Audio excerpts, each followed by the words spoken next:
Welcome to Brainish English Stories.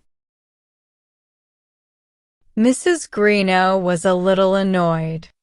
It is strange that seamstresses also get married, like everyone else, she said, half joking and half serious. She needed someone to sew her clothes, but Lizzie Brown, her usual seamstress, was getting married.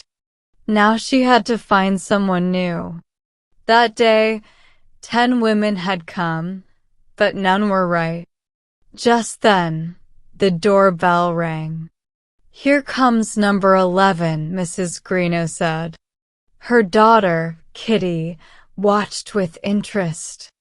She was 16 and had grown a lot since last year. Now, all her clothes were too small. A quiet, serious-looking woman entered. She was about 40 and dressed simply. Mrs. Greeno told her what needed to be done. "I have done this work before," the woman said. She showed letters from other ladies who said she was good at sewing. "Very good," Mrs. Greeno said after reading. "Can you start tomorrow?" "Yes, madam," the woman replied and left. Kitty loved making up stories about new people. After the woman left, she laughed. "She is so serious, Mama. I don't think my dresses will have any fun in them." Mrs. Greeno smiled. "They will be fun if you wear them." Kitty thought for a moment. Is she married or a widow? "I think she has a sick husband. She looks like someone who spends a lot of time in a quiet sick room." Her mother laughed. "You wouldn't have any quiet people in your world." But even the sun does not shine all the time. The next day, the new seamstress, Mrs. Graham, came. She was very good at her work. Mrs. Greeno said she was even better than Lizzie. Mrs. Graham only spoke when needed. Kitty, who could make anyone talk, found it hard to speak to her. Her husband must be worse today, Kitty whispered to her mother. She only thinks about him and her sewing. For 2 weeks, Mrs. Graham worked quietly. When she finished, Mrs. Greeno asked for her address. 17 Hudson Street, up 2 flights of stairs. If I'm not there, Tom always is. "See," Kitty said excitedly. "I knew she had a sick husband." "But Tom could be her son," her mother said. "No, Mama. She wouldn't look so sad if Tom was just her boy." Weeks passed. Then, as Thanksgiving neared, Kitty needed a new dress. "Let me get Mrs. Graham," Kitty said. "Luke can drive me. I want to see Tom." Mrs. Greeno laughed and agreed. At 17 Hudson Street, Kitty knocked on a door with a sign, "Mrs. Graham." A sweet, musical voice answered. "Please come in." "I can't open the door," said a voice from inside. Kitty was surprised. If this was him, the voice did not sound like a man's. "I guess Mama was right after all," she thought. She is often right when I really think about it. Kitty opened the door and saw not a man or a boy, but a girl about her own age. The girl's face and upper body looked normal, but her legs were very small, like a little child's. She had thick brown curls around her face, and her big brown eyes looked friendly. "I am Tom," said the girl in a sweet voice. "I can't open the door because I can't walk." Kitty was shocked. Why, what? Tom, she stammered. Tom smiled. Are you asking why I have a boy's name? Or why I can't walk? My full name is Thomasina, after my grandmother, but that's too long. And I can't walk because, when I was 6, I pulled a pot of boiling water over myself. It burned my legs badly. My mother saved me, but I can't walk anymore. Oh, how terrible, Kitty said, tears in her eyes. It must have been so hard for your mother. Yes, that's why she is so quiet and serious. She never laughs, but she never complains either. And she is so good to me. Kitty looked around. The room was very clean but simple. Tom's chair was soft and comfortable since she had to sit all day. There were pictures on the wall, a small table with a rose plant, colorful thread for sewing, and some books. Do you never go outside? Kitty asked, forgetting why she had come. Not anymore. Mother used to carry me downstairs, but now I'm too heavy. But I don't feel lonely. I watch the street from my window. I sew mats for Mother to sell, and I sing. Kitty suddenly remembered her task. I came to ask if your mother can sew for us this week. Tom checked a small notebook. She is busy tomorrow, but she can come Thursday, Friday, and Saturday. Please write your name here.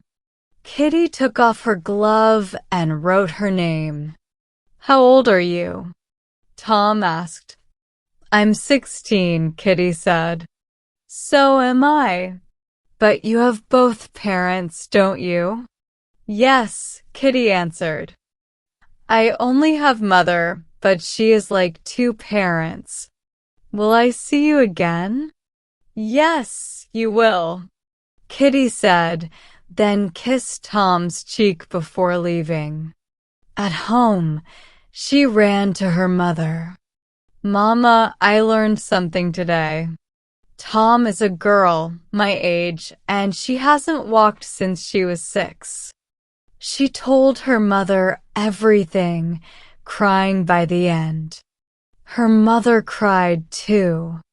That night, Kitty sat thinking for a long time.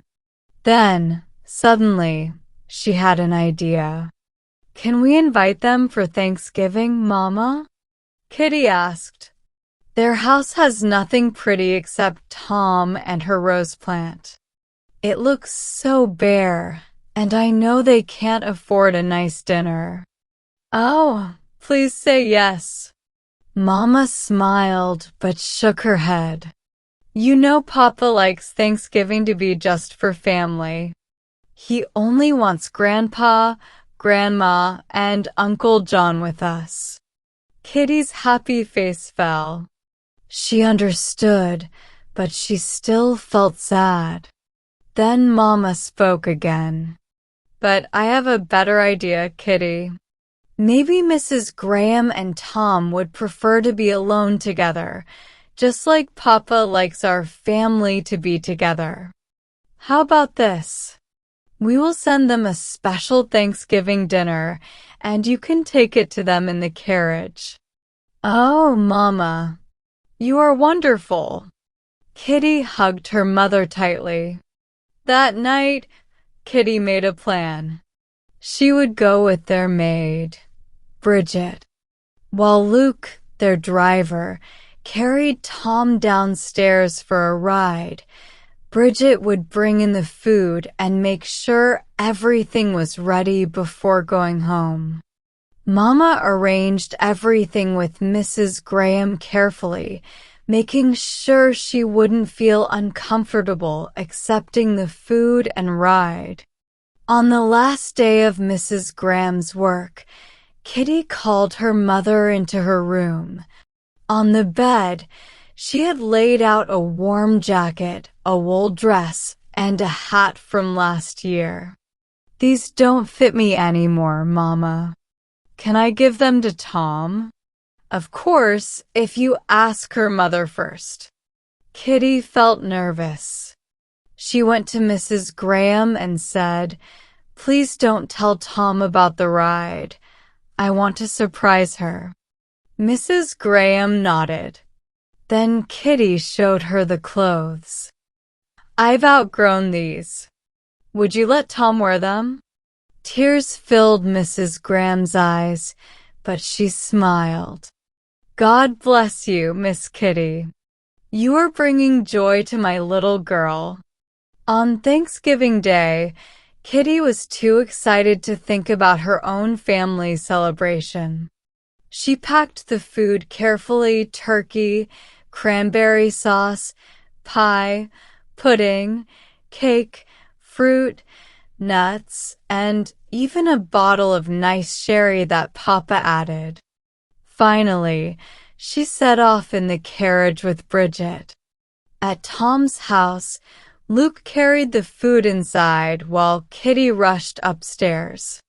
Tom was dressed in the warm red dress, looking proud and happy. "I've come to take you for a ride," Kitty said. Tom's eyes widened in joy. Then she hesitated. "But how will I get downstairs?" "Luke will help," Kitty said cheerfully. Luke lifted Tom like a child and carried her down. Then Kitty surprised her with the jacket and hat. Tom tried to speak but was too overwhelmed. The carriage rolled through the city, past the Common, the golden dome of the State House, and the sparkling frog pond. People walked with happy Thanksgiving smiles. Tom gasped. "Did you say there's nothing pretty to see today? I didn't know the world was this beautiful." When they returned, Tom's home was filled with the smell of Thanksgiving dinner. The table was set and Tom's chair was ready. Kitty didn't wait for thanks. She saw the joy in Tom's eyes. That was enough. She bent down, kissed her friend's rosy cheek, and left quietly. This was Tom's Thanksgiving, and it was perfect.